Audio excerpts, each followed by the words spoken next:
Facultad de Comunicación Social. ¿Cuáles son los desafíos que puede tener un relator deportivo dentro de radio y televisión? Un relator que está comenzando. Sí.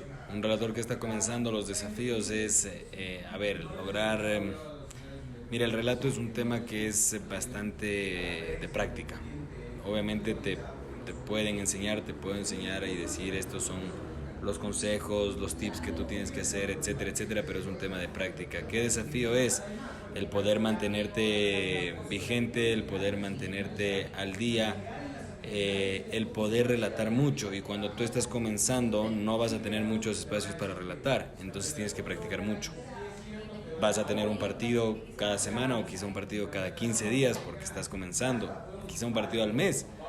Tú tienes que seguir trabajando en casa y ese es un desafío que tienes que cumplir. Tienes que familiarizarte mucho con los jugadores, por lo menos de donde tú estás tratando de relatar, acá en la Liga Ecuatoriana, conocer más datos. Esos son desafíos que tienes que cumplir.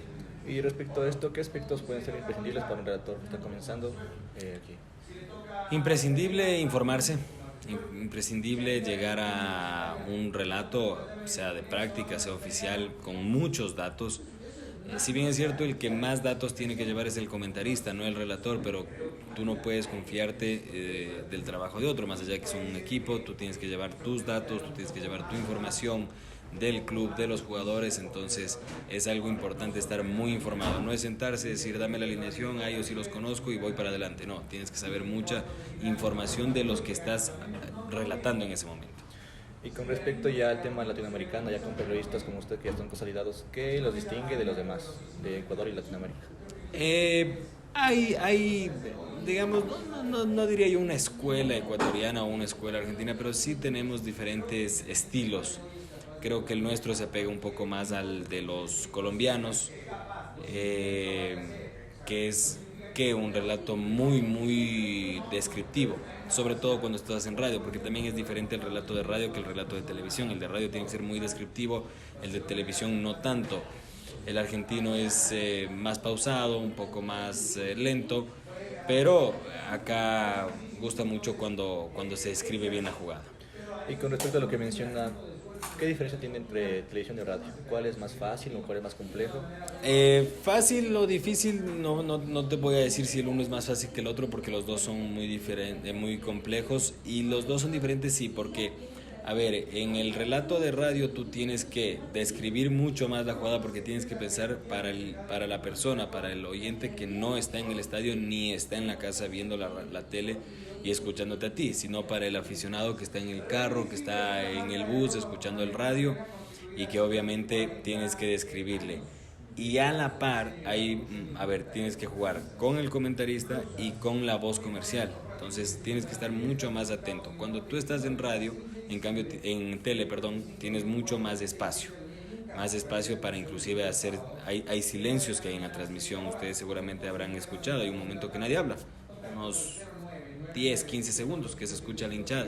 Tienes que estar con esos silencios, el comentarista tiene que participar más.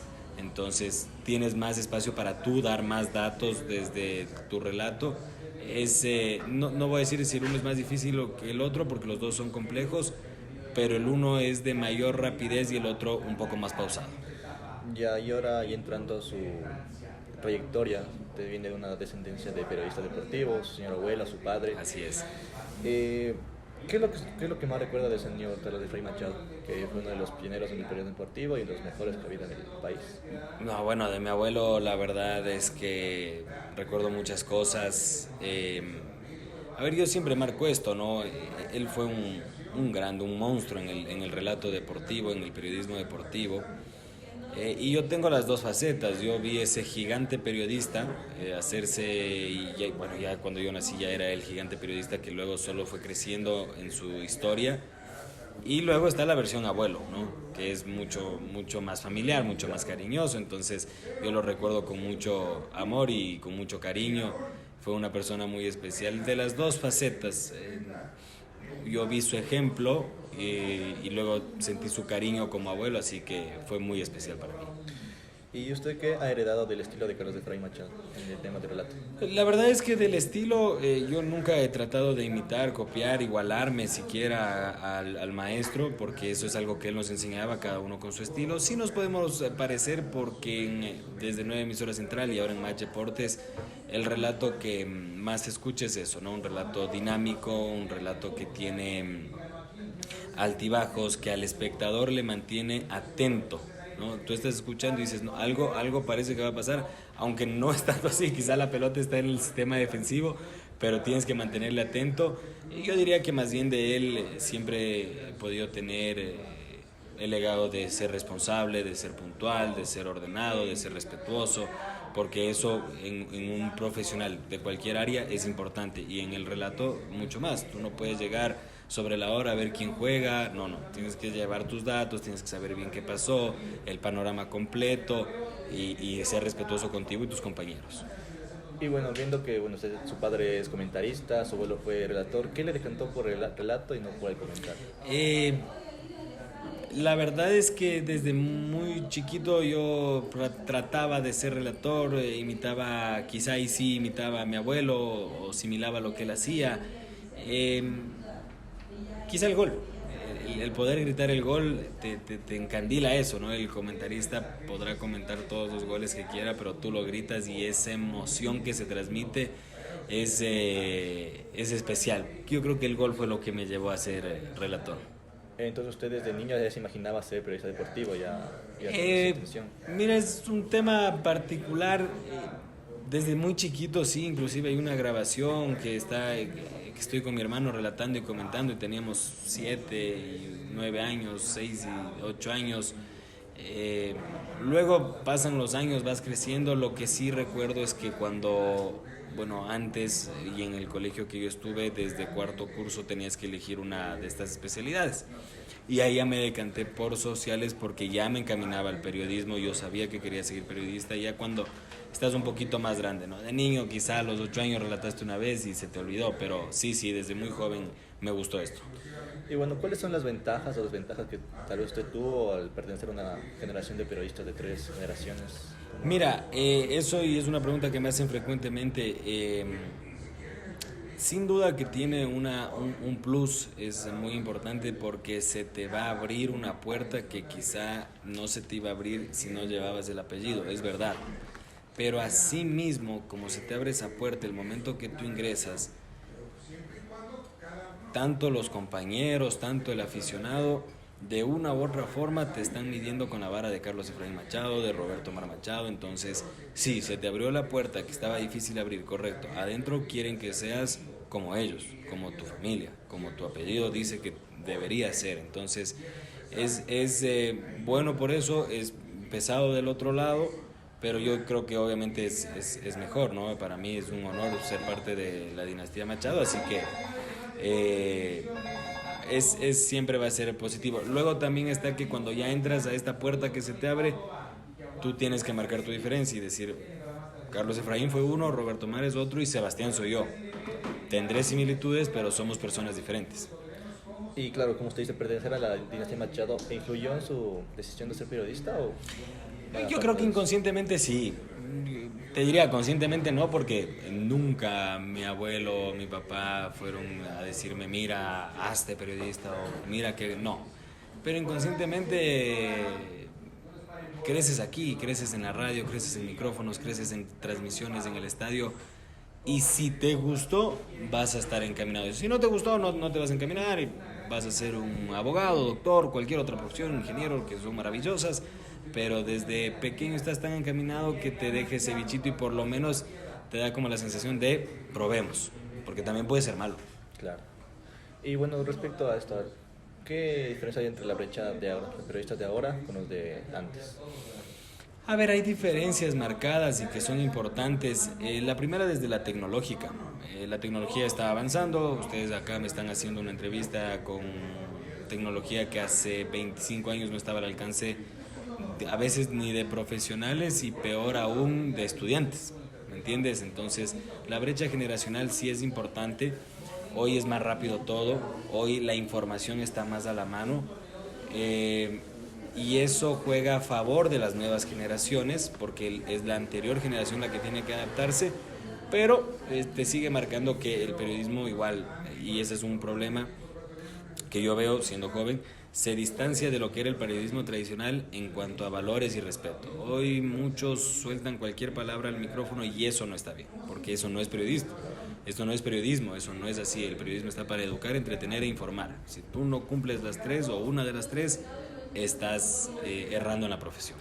Claro, y con respecto al tema tecnológico, ¿cómo eran antes las coberturas? Porque antes te tocaba jalar cable, las líneas telefónicas. Totalmente diferente. Mira que cuando yo inicié, todavía había un poquito esto, ya había mejorado, ya por ejemplo la presencia del handy, que hoy ya es obsoleta. La presencia del handy era lo que es novedoso, pero en uno u otro estadio sí llevábamos cable para que suene mejor, para que tenga una mejor audición. Hoy el celular es prácticamente todo. Hoy el celular es... Y ya ni siquiera el celular, porque ya tienes el micrófono inalámbrico que se conecta a tu celular y es totalmente diferente. Acabamos de estar en Qatar en la cobertura y desde un celular mandabas informes de cualquier lugar del mundo para audio o para video, y si tenías una cámara como la que ustedes tienen, mejor aún. O sea, todo es mucho más portable. Eso me parece que es vital. Hoy tienes una maleta y en esa maleta llevas tu celular, tu power bank, tus micrófonos, tus audífonos, y se acabó. Puedes hacer una cobertura básicamente donde sea. Tienes un trípode, como tiene un trípode chiquito, listo, se hace de donde sea. Entonces, los estabilizadores es una ventaja que la tecnología juega a nuestro favor.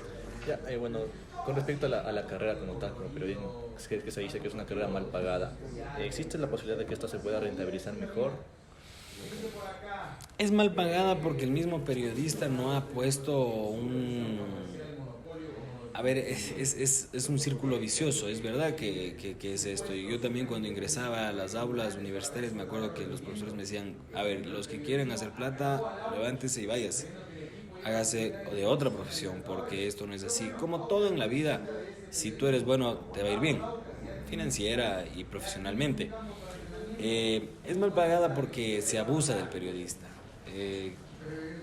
Eso permitimos los periodistas que abusen, sí, quizás sí, es un círculo un poco vicioso, pero yo creo que si uno hace valer su trabajo, esto puede cambiar. Y bueno, a ver, respecto a esto, ¿cómo se puede terminar? Porque se dice que el periodista deportivo solo debe saber de fútbol, el de economía sabe de economía. ¿Cómo se puede terminar con este tema de...? A ver, eso es un error. Un periodista... Hay dos errores que se cometen. Uno, que el periodista deportivo solo sepa de fútbol, el de política solo de política, el de economía de solo lo que pasa en la bolsa de valores. Y el otro error es que el periodista debe saber de todo. Ni lo uno ni lo otro. El periodista tiene que ser un profesional informado.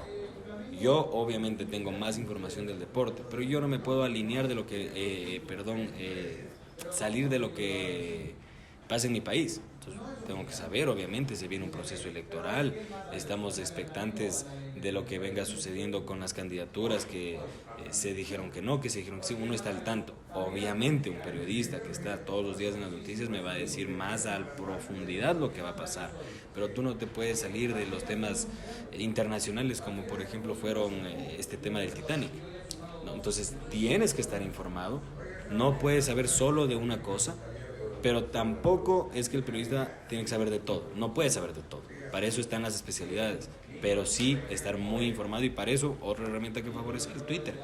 Hoy tú 10 minutos en el Twitter y te informas. El tema es, y algo que pasa mucho, hay que leer mucho, de lo que sea. Entonces, y cuando digo de lo que sea me refiero al tema que cada quien vea su favorito, del que te gusta y del que no te gusta tanto, y no se lee tanto como se debería.